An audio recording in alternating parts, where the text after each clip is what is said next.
Peter Leithart called Defending Constantine. If you want to look at the lecture on YouTube, you can go to Case Wheaton IL. Case Wheaton IL. In fact, I'll put a like, and I will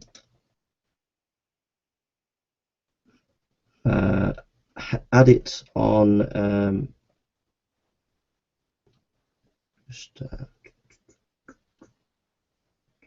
Sorry about this. Okay, I've put it on my add to playlist, apologetics, so you can find it on there if you want to go and listen to it. It's called Defending Constantine, and it's by Dr. Peter Leithart. Now, just one or two things about Constantine. He was born in 272 AD and died right about 337 AD. There are a large number of people today who are anti-Constantine academics, just to note that.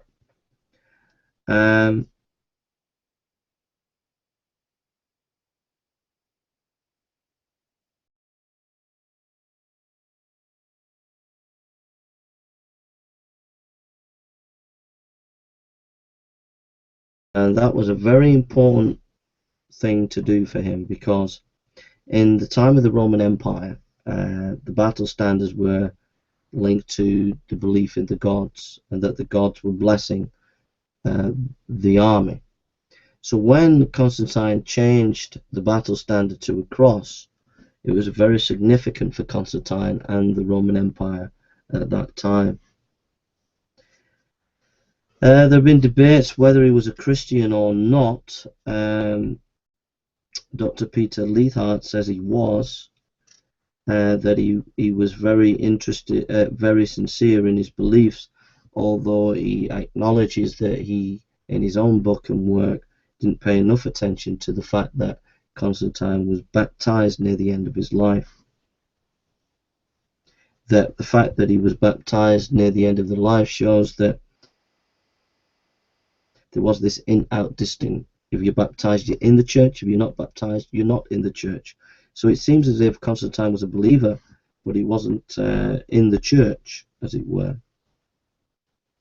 Constantine, as far as Dr. Peter Leithart, and this is the main issue, was worried about the schism of the church, because for Constantine and his time, they didn't see a distinction between church and state. The well-being of the church was significant in that it meant that if there was a split within the church, then God would not be happy with them and would not bless the empire. So for Constantine, it was important that there was political unity, that there was unity within the church because of the desire for blessing concerning the empire.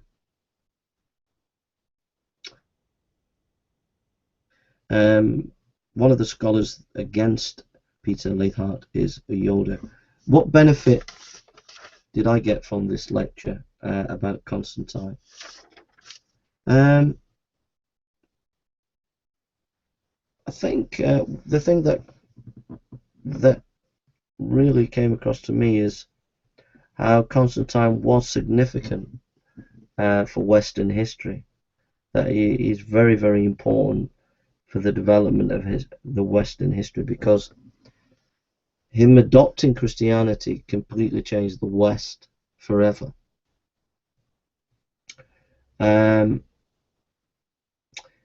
Peter Leithart doesn't go into much detail concerning Council of Nicaea. I think what I get out of the lecture is that Constantine is an area where there is a lot of battleground goes on concerning understanding him and his times, and I think we have to understand this. When a Muslim approaches you, or an atheist, or someone different from you, one area of interpretation that will come up is the time of Constantine.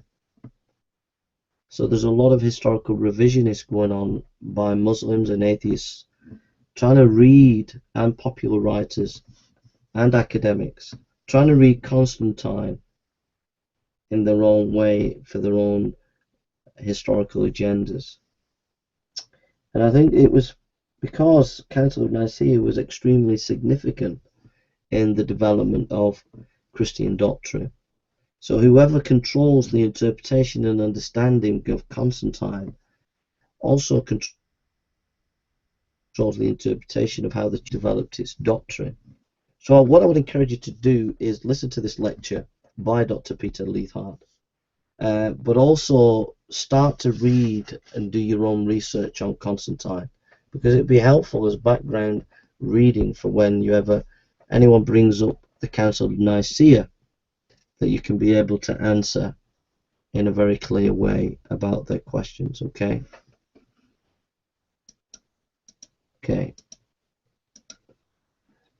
Now we're going to look at the Council of Nicaea. This writer says, it's on Tertullian.org, there seems to be a number of legends about the First Council of Nicaea 325 AD in circulation on the internet as fact. Some people seem to think that the council, which was first the council of the bishops of the Christian Church, either invented the New Testament or edited it to remove it to reincarnation or whatever, or burnt large numbers of heretical works or whatever. These are in error. The problem, and provide the links to all the ancient source material in order to allow everyone to check the truth themselves. So you can get this on the Council of Nicaea and the Bible on www.tertullian.org. Alright? www.tertullian.org, the Council of Nicaea and the Bible. Here's one example of a very bad myth that is propounded on the internet. Here's an example, a bad example. Quote, in tracing the origin of the Bible, one is led to AD 325, when Constantine the Great called the First Council of Nicaea, composed of 300 religious leaders 3 centuries after Jesus lived. This council was given the task of separating divinely inspired writings from those of questionable origin.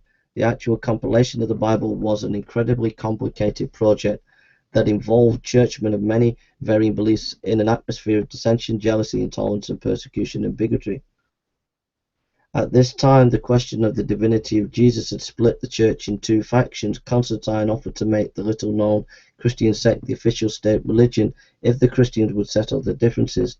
Apparently, he didn't particularly care what they believed in as long as they agreed upon a belief.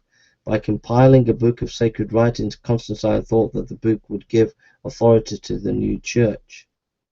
So that is a very, very bad understanding. Not only bad, it's misleading concerning the Council of Nicaea. Now this is rife. This is totally rife. Okay, this is absolutely rife everywhere. So we need to hit it on the head.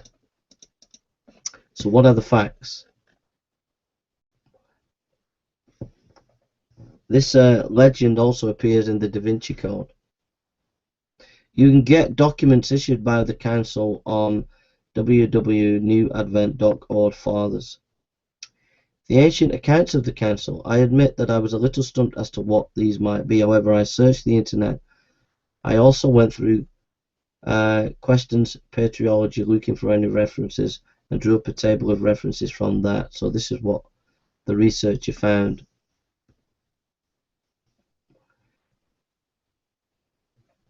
This is in the newadvent.org. The adhesion to the creed was general and enthusiastic. All the bishops, save 5, declared themselves ready to subscribe to this formula and convinced that it contained the ancient faith of the Apostolic Church. The opponents soon were reduced to 2, Theonas of Myra and Secundus of Ptolemais, who were exiled, anathematized. Arius and his writings were also branded with anathema. His books were cast into the fire, and he was exiled by Illyria.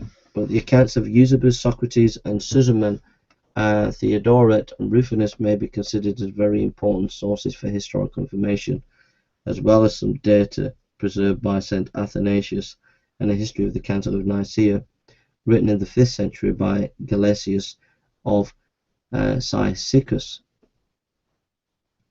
And so you have Theodorus, Historia Ecclesia, Book 1, Chapter 6 to 13. This mentions that the definition of Nicaea were drawn up with reference to Scripture, and the arguments about whether phrase X or Y was or was not in Scripture informed with the basis of much of the argument. Socrates, Historia Ecclesia, Book 1, verse chapter 8. This mentions that Constantine exiled Arius and some of his supporters for refusing to submit to the decisions of the council. It also quotes a letter by Constantine ordering the destruction of all works composed by Arius on pain of death to any found holding them, and referring to a similar past order regarding the works of Porphyria. Sudermann, Historia Ecclesia, Book 1, Chapter 21. This describes the results of the council. Chapter 17 onwards describes the council. Constantine writes to all the cities ordering the destruction of the works of Arius and his followers and the penalty of death for any who refuse to destroy them.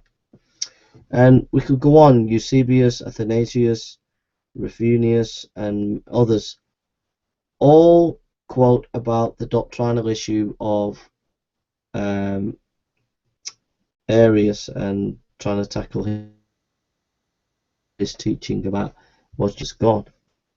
There is one reference by Jerome on Judith where he states that the Nicene Council believed that Judith was Scripture.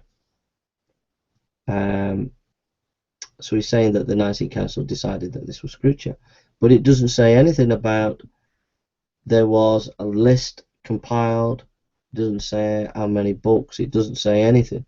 It just says one book, Judith, was accepted as Scripture.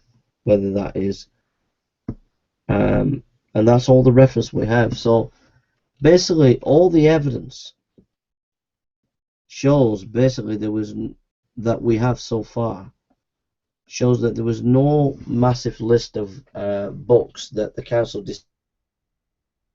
decided to be Scripture.